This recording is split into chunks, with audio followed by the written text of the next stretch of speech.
Greetings, YouTube. Today I'm going to talk about diversity, how Americans perceive it, and where people in America fall on a diversity index, and what people think about certain statements that deal with diversity. So first up, we have some data here that talks about population estimates. The first is the current people of color population estimates. The actual is 37%. Projected people of color by 2050 is 53%. Current estimates of people of color in the workforce, 36%. Projections of people of color in the workforce by 2050, 55%. Projections of elderly population by 2050, 21%. Now, it's interesting with to take all this in information is that 37% is what the actual people of color is. However, the people have an average guess that it was 49%. So the mainstream media is giving people the impression, giving Americans the impression that there are more people of color than there are in the world today. Or in our country, in the United States, I should say. Here we go. Now, this is a composite index of openness to diversity, and it is a rating of 0 to 160. I'm not 100% sure why it was that particular range. You'd have to ask the people who took the poll. The mean on this scale is 86.5. Now, I'm going to go down first. So the group below the mean for acceptance of openness to diversity are males. Men are less open to diversity than the mean. Below that are whites. Below that are high school graduates. Below that are married men. Below that are white working class. Then we have seniors. So seniors are less open to diversity, and they're at a 79.7. So that's 7 full points below. Then we have white seniors at 77 points. That's almost 10 full points below the mean. Then we have white born-again citizens, so conservative Christians. Then we have just plain old conservatives. They're at 74.6% of acceptance of diversity. Or points, I should say, not percent, points. Then we have white Republicans. They're at 72 points. And then at the bottom of this particular scale, we have white conservatives, and they're at 70.9%. So that's almost 16 points below the mean. Now, going up from there, from the mean, we have women are more accepting of diversity than the mean. Then we have white millennials. And then we have Latinos at 90.1. Then we have white college graduates, unmarried women at 91.1 points. Just plain old millennials, the entire diversity of millennials. Then we have African Americans at 93.2 points.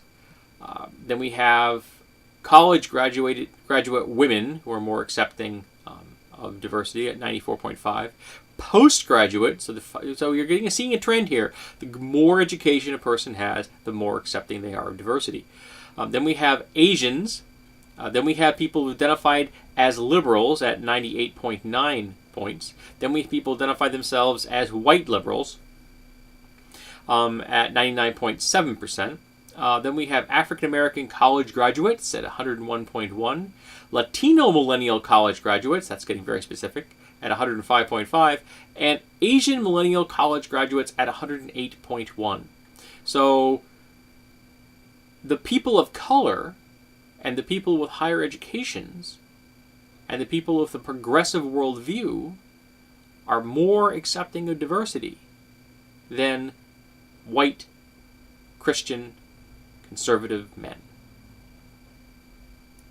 It's nice to have this information, but frankly, that does not shock me. Okay, then lastly, we have 4 questions here, and these are the percentages of people that support or believe in these particular questions. The first question is inequality or statement. Inequality holding back growth, and this is the percentage of people that believe in this statement. So, inequality holding back growth, 65% of African Americans believe that is true. 43% of Caucasians believe that that statement is true, and only 35% of white conservatives believe that is true. So as far as the white conservatives are concerned, inequality is not holding back growth. Okay, next sentence. Inequality, natural outcome of economy. So inequality in the world today is a collateral damage of economic forces. Now, the people that agree with that statement, only 29% of African Americans believe in it, 46% of whites believe in it, and 52% of white conservatives. So, white conservatives feel that inequality in the world around us is driven by economics more than half of the time. They believe this. Where in actuality, inequality deals a whole lot with classism and racism, and not so much economic forces. Those things drive the economic forces. Reducing inequality would help us grow faster, and people that believe in this, African Americans are a 61% chance of believing this. Whites are at 46% chance of believing this, and white conservatives are a 30% chance of believing this. So reducing inequality would help us grow faster. White conservatives do not believe that to be true. They don't think that reducing inequality is important to improving the economy. And the last statement is reducing inequality would interfere with growth. And that's, again, this is a percentage of people that agree with this statement. Now, 34% of African Americans believe in this. 47% of white folks believe in it. And 63% of white conservatives believe in it. So what they're saying is, if we reduce inequality, if we make diversity more prevalent in the world as we know it, it would put the brakes on our economic growth. Now, this data does not really surprise me. It's nice to have it in front of me. I think that's kind of useful. I'll probably be saving this information so that I have it as a resource again in the future, because I think it's quite useful. But I don't think that it's a shock to anyone that labels themselves as liberal or progressive as I do.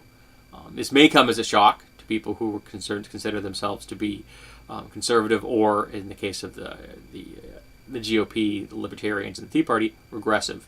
It may come as a shock to them in a major way. I'm not positive. I like to think that we can do better than this.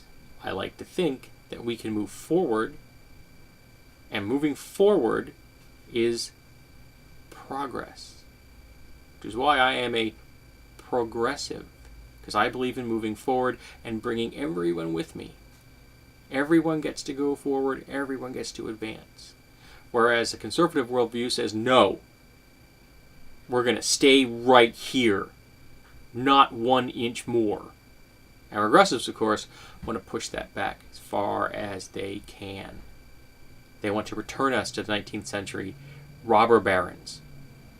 There was a period between the feudalism and our current crony capitalism that we know it, rampant, almost unrestricted capitalism of today, and that was horror. The era of the robber barons was terrible for the world. They ran rampant, they destroyed economies, peoples, cultures, societies. They ground people into dust, literally, in the case of some poor bastards in coal mines and things like that.